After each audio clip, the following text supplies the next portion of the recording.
बऱ्याच दिवसानंतर हा योग आला होता. खरं तर श्रावणी सोमवार होता आणि खरं तर काल संध्याकाळी केलेले हे शूट होतं. संध्याकाळी काय अपलोड करता आलं नाही म्हणून आज करायचं ठरवलं होतं.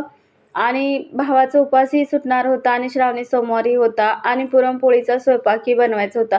काही ठिकाणी चुलीवरती तवा वगैरे ठेवत नाही, फक्त उकडलेलं वाफळलेलं अन्न खातात. पण आमच्यात तसं काही नसतं. आमच्याकडं या उपवासा दिवशी तवा ठेवून पुरणपोळीचा स्वयंपाक केला जातो आणि वाळवल्याही जातात. तसंच मी आज सकाळी स्वयंपाक करायचा होता, पण अहो फशिपला गेले होते आणि मुलंही शाळेत गेले होते आणि माझाही सोमवार होता. त्याच्यासाठी खरं तर मी सकाळपेक्षा संध्याकाळीच पुरणपोळी करण्याचा घाट घातला होता. म्हणून मस्तपैकी डाळ वगैरे शिजवून घेतली होती आणि पुरणही छानपैकी वाटून घेतलं होतं.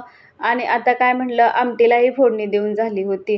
गुळवणी भात वगैरे सगळं काही झालं होतं. तर पुरणपोळीच लाटायची राहते आणि पोळ्याही माझ्या खूप छान झाल्या होत्या, अजिबात फुटत नव्हत्या. आणि नंतर काय मस्तपैकी पोळ्या वगैरे लाटून घेतल्या आणि सगळ्यासोबत जेवण करणे एक वेगळंच राहतं. पहिल्या काळी लोक एकत्र बसून जेवण करायच्या, गप्पा गोष्टी रंगायचे. पण आता सध्या तर ही खूपच कमी होत चाललंय. पण आमच्या घरात नाही बरं का, आम्ही सगळेजण एकत्र बसूनच जेवण करतो घरी असल्यानंतर.